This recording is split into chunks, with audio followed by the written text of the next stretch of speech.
I'm with the very great Rick Beato. How are you, my friend? Very good, Warren. How are you? I'm great. Oh, and Dylan. Sorry, Dylan. How are you? Good, how are you? The first video I saw was with you in it. Dylan was the star of the very first video. Dylan's always the star. He's, I always say that maybe I'll, it'll rub off on me a little bit, just being by him. Fantastic. Now, we just reminisced. Actually, it's over 10 years ago. It was my old studio. It's way over 10 years ago. I'm trying to think of what year it would have been. It was like right in the middle of like new metal, let's be honest. It was like new metal. Yeah, it was in the early 2000s. And I'll tell you a little bit about Rick. Rick is a great songwriter. And Rick got hired to take, I don't even remember the name of the band, probably not important and I wouldn't want to. Right. But you basically got hired to like rewrite their songs and give them choruses and also produce the tracks. So you came into my studio and I was your assistant. Yeah, those were the good old days. I think it was probably about 2003. Yeah, it was a long time ago. May even been 2002. Yeah.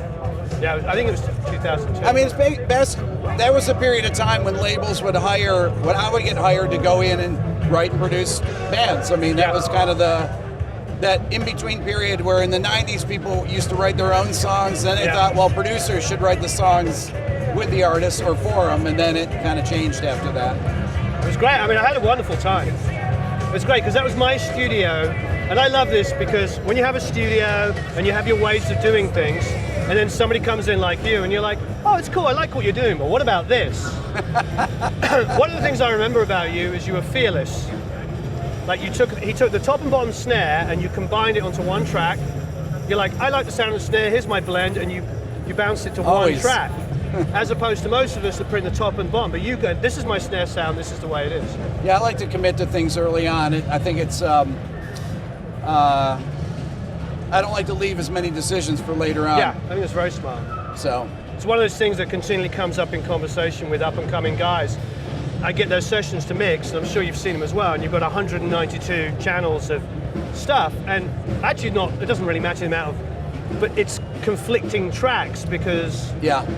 Well, when I would get sessions where, or I would hate I would never leave sessions for people if they're going to mix where I wouldn't have all the mics blended and all that. Always commit at the beginning. Right. Somebody was asking me the other day, we were talking about top and bottom snare mic, and I was saying, oh, well, a lot of times I would just gate the bottom snare mic and combine them at the same time, depending on if they had a nice gate there or whatever, and really depends on the session, but it was funny that I was just talking about that the other day. Now, what's interesting, I get debated all the time, and I understand this question people ask me. They're like, do you have to be a musician to be a producer? And I'm like, no. But if you are, it really does help. It does. And I think you're a great example of that because you were able to come in and write songs with it and pick up the guitar and go, oh, that's a cool idea, but what about if you tried this? Yeah, that's what I think that's where it helps a lot. It helps for things like tuning, drum tuning, things like that. It helps for, but the songwriting part of it early on was that was kind of for me, a bridge, because I always had a publishing deal, a bridge to, where I would get hired in addition to being a producer, because the songwriting thing was so important, so. And you did, I've seen where you talk about your credits, and I've seen your credits. The one credit that I think you need to talk about more, because he's a good friend of mine, is Jay Clifford. The best. I produced Jay's solo record and he played me the album you had done with Jump Little Children. Everybody, what's the album called again? Sorry. Between the Dim and the Dark. Between the Dim and the Dark. Go check out Between the Dim and the Dark, Jump Little Children. It is a masterpiece. It's beautifully recorded. Thank you. And Jay is such an amazing songwriter. Jay is unbelievable, and the songs on the record are incredible. Jay's, that was amazing. Rarely you get songs like Jay's, though. That's the thing. So he's a real special, what a great songwriter, singer. He should have been a household name. Maybe he still can be. Still can be. Yeah, amazing talent. Well, so you're here to enjoy, and this must be it's a little overwhelming, but at the same time it's kind of heavenly because there's a lot of beautiful instruments over there, which I'm kind of excited about. Off the clock, I'm going to go over there and play some guitars. Yeah, well, we're going to Since Dylan has never been to anything here, this is like an assault on his ears, probably. But Oh yeah. but Well, Dylan, you have perfect pitch. So is this literally like a little bit like being in? I don't know what this would be like. Hearing all this cacophony of tuning. you don't care, right, Dill? No, not really. Yeah. It's funny because Dylan, we always talk about this. When things are out of tune, it doesn't bother him either. Right. So, but if I need the snare drum tuned to a certain pitch, Yeah. Dylan, what? Hey, is this an A?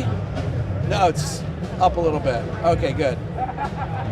No, I'm quite envious. I'm quite envious. I have great relative pitch. I'm sure you do as well. But yeah, perfect pitches. It's funny that one of the best guys I know with perfect pitch is a drummer.